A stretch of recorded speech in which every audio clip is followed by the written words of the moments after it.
Hello everyone, I am Vishali Kaushik here and again welcome back to my channel student. So the student of class 10th, today we will discuss a new topic from your light chapter, that is actually second part of your light chapter, refraction. So today's topic is refractive index. In the previous videos we have discussed some basic topics related to refraction. So let's start your video. What is refractive index here. Refractive index से पहले actually मैंने आपको refraction की basic definition बता दी है as I told you in the previous video. Definition of refraction, laws of refraction. Now we will discuss refractive index. जैसे कि आप स्लाइड में देख सकते हैं, डेफिनेशन आपके सामने है. देखिए क्या डेफिनेशन बनती है आपकी. Amount of change in the speed of light, that means जो लाइट की स्पीड है, किसके बारे में बात कर रहे हैं? We are talking about the speed of light. जो amount of change in the speed of light की स्पीड कितनी चेंज होगी लाइट की in a medium depends upon a property of the medium. ये डिपेंड करती है किसके ऊपर, कि वो कौन से मीडियम में जा रही हैं और उस मीडियम की प्रॉपर्टी क्या है ना. The property is known as refractive index of a medium. That means यहाँ पर जनरली हम ये बात कह सकते हैं कि स्पीड जो है लाइट की वो एयर मीडियम के लिए अलग होगी, वाटर के लिए अलग होगी और ग्लास के लिए अलग होगी. तो यही हमने यहाँ पर बताया कि जो चेंज होना है स्पीड में, लाइट की स्पीड में जो चेंज होना है वो डिपेंड करेगा कि लाइट किस मीडियम में जा रही है. क्योंकि वो किस पे डिपेंड करती है? Depend upon the property of a medium. वो मीडियम की प्रॉपर्टी के ऊपर डिपेंड करती है. This is your refractive index. Okay. Now what is the second point here? Refractive index. Refractive index is a measure of how much the speed of light change. Refractive index measure करती है कि कितनी speed of light change हुई है when it enter the medium from air. When it enters the medium from air. That means यहाँ पर air को आप जनरल aspect में suppose करते हैं. आपकी जो speed of light है वो air से किस medium में जा रही है और उस medium में जा कर के उसकी speed में क्या changes आएंगे वो depend करेगा उस medium की property के ऊपर. ठीक है. ठीक. तो यहाँ पर हम डिफरेंट मीडियम्स की बात करेंगे. एयर के साथ ग्लास, वाटर और भी एयर के साथ ही आएंगे सब मीडियम. और भी बहुत सारे मीडियम आप लोग डिस्कस कर सकते हैं. मेनली हम यहाँ पर आपके सिलेबस के अकॉर्डिंग ग्लास और वाटर ही डिस्कस करेंगे. क्लियर है? Now come back to the next slide. देखिए व्हाट इज़ रिफ्रैक्टिव इंडेक्स. हमने अब डिस्कस कर लिया रिफ्रैक्टिव इंडेक्स क्या है. अब आप कैसे इसको यूज़ करेंगे, फार्मूलाज क्या होंगे यहाँ पर, और आप कौन सा सिंबल यूज़ करते हैं इसको रिप्रेजेंट करने के लिए. आई थिंक ये सही रहेगा.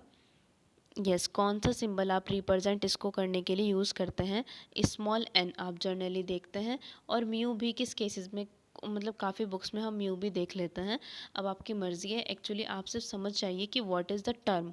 टर्म क्या है? टर्म रिफ्रैक्टिव इंडेक्स है. अब आप उसे रिप्रेजेंट एन से करें, एम से करें, इट्स अप टू यू.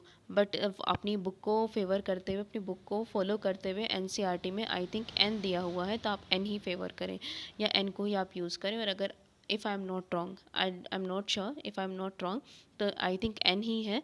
और म्यू अगर हुआ तो आप म्यू यूज़ कर लीजिएगा. ठीक है. Now we will discuss the formulas here. What is formula of refractive index. अब देखिए इसकी काफ़ी सारे फार्मूलाज हैं अकॉर्डिंग टू सिचुएशन. ये सिचुएशन के ऊपर डिपेंड करेगा कि सिचुएशन क्या दी हुई है आपके क्वेश्चन के अंदर. ठीक है.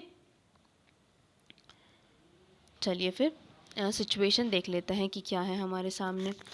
Refractive index N, the ratio of speed of light in a given pair of media. In a given pair of media. तो हम रिफ्रैक्टिव इंडेक्स कैसे निकालेंगे? Velocity of light in medium 1 over velocity of light in medium 2. अब देखिए आपको I think ये समझ नहीं आया होगा कि आप इसे कहाँ यूज़ करेंगे. मैं आपसे क्या बताती हूँ. फॉर एग्जांपल आप कंसिडर करिए रिफ्रैक्शन में, जैसे मैंने आपको बताया था कि रिफ्रैक्शन का सबसे इंपॉर्टेंट पॉइंट होता है कि वो दो मीडियम कंसिस्ट करता है. तो आप सपोज़ करिए हमने इस पॉइंट पे क्या डाला है, नॉर्मल, और आपका रे ऑफ लाइट जो है या इंसिडेंट रे आप मान लीजिए, इंसिडेंट रे इस पॉइंट पर आती है. तो नॉर्मल और इंसिडेंट रे के बीच में जो एंगल बन रहा होगा वो आपका आई होगा.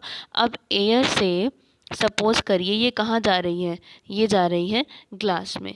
तो अब ये जो कंडीशन है उसकी रे की, तो रे आपके अकॉर्डिंग क्या होना चाहिए? क्या रे सीधी जानी चाहिए?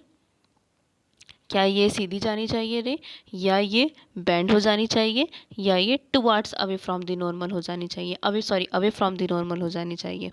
देखिए, इसमें 3 केसेस हैं। या तो वो सीधी जाए, अगर वो रिफ्रैक्शन नहीं कर रही है सीधी, तो वो इस एक केस में ही जा सकती है कि अगर रिफ्रैक्शन ना हो, तो रिफ्रैक्शन होने पर या तो वो नॉर्मल की तरफ झुकेगी या वो नॉर्मल से दूर जाएगी। 2 ही केस होते हैं रिफ्रैक्शन में। क्यों हुआ ऐसा? क्योंकि यहाँ पर स्पीड ऑफ लाइट एयर के लिए कुछ और है और ग्लास के लिए कुछ और है। अब वो ज़्यादा है या कम है ये तो हम नहीं जानते, लेकिन वो डिपेंड करेगा किस पे, कि ग्लास कैसा है। ग्लास की डेंसिटी एयर की कंपैरिजन में ज़्यादा हो जाती है।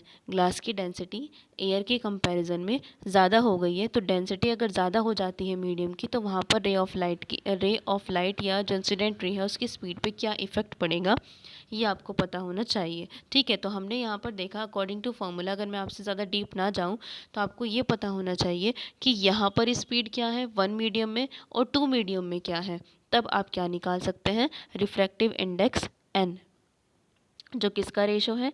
Speed of light in medium 1 और speed of light in medium 2। अब बात करते हैं कि वो बेंड होएगी या वो अवे फ्रॉम द नॉर्मल जाती है। ठीक है, 1 मिनट रुकिए। ओके, सो देखिए स्टूडेंट, आपसे क्या बताया गया था अभी? यहाँ पर ये बोला गया था कि यहाँ पे हम मीडियम 1 और 2 की जब बात कर रहे थे, तो ये आपका क्या होना चाहिए? This is your original path of the light. लेकिन यहाँ पर आप क्या देखते हैं, रिफ्रैक्शन में मीडियम डिफरेंट होने की वजह से it is your air and it is your what, it is your glass. Air से अगर रे ऑफ लाइट ग्लास में आ रही है, तो यहाँ पर हम क्या देखते हैं सडनली, कि जो रे ऑफ लाइट है वो क्या हो जाएगी? वो बेंड हो जाती है टुवर्ड्स दी नॉर्मल। अब इसके पीछे क्या रीज़न है? देखिए, जब आपके पास रिफ्रैक्शन आता है तो 2 वर्ड आप फिजिक्स में देखेंगे कि एक मीडियम को रेयर कहते हैं और एक मीडियम को डेंसर कहते हैं। ये मैं आपको शॉर्ट में समझा रही हूँ। तो रेयरर मीडियम कौन सा होता है और डेंसर मीडियम कौन सा होता है? देखिए, रेयरर मीडियम वो होगा जिसकी डेंसिटी कम होगी in comparison of second medium. आप सोचिए, ग्लास और एयर में डेंसिटी किसकी ज़्यादा है? डेंसिटी ज़्यादा है किसकी? ग्लास की। तो जिसकी डेंसिटी ज़्यादा होगी आप उसे क्या कहेंगे?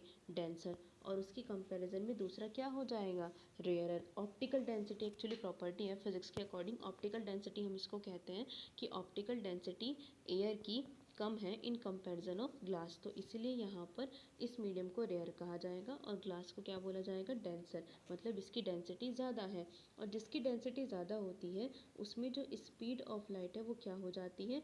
लेस, कम हो जाती है। मतलब एयर और ग्लास में अगर हम कंपैरिजन करें तो जो स्पीड होगी वो एयर में ज़्यादा होगी, किसकी कंपैरिजन में? ग्लास की कंपैरिजन में। ठीक है, तो यहाँ पर स्पीड ऑफ लाइट कम हो जाती है एकदम से इसमें एंटर करने की वजह से, इसलिए बेंड हो जाती है किसकी साइड?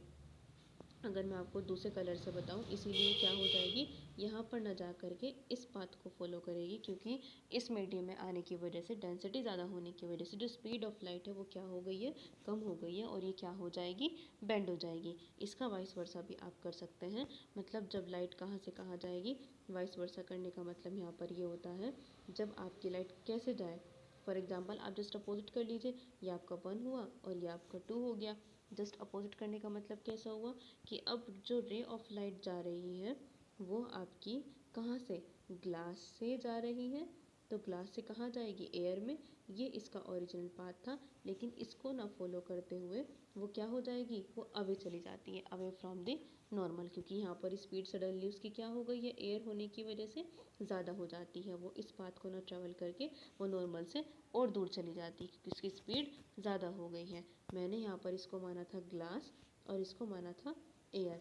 तो ग्लास और एयर के कंपैरिजन में ग्लास क्या हुआ? डेंसर, और ये क्या हुआ? रेयरर। तो जब incident ray of light denser से रेयर में जाती है, तो वहाँ पर उसकी जो स्पीड है वो क्या हो जाएगी?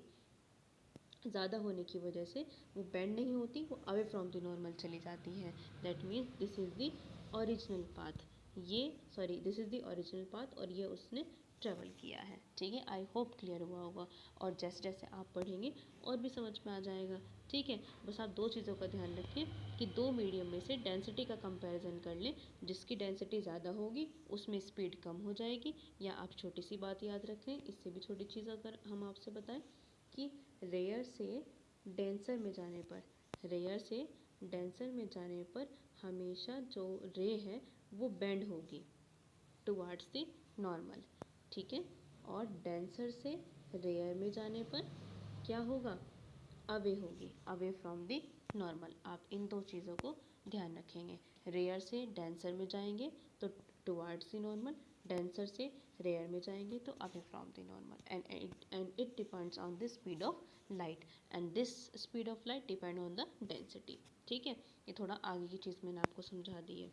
ओके, चलिए, तो फॉर्मूला कैसे यूज़ करेंगे, इस तरह से यूज़ करेंगे क्योंकि दो मीडियम की बात हुई है तो दोनों मीडियम की वेलोसिटी पता होनी चाहिए।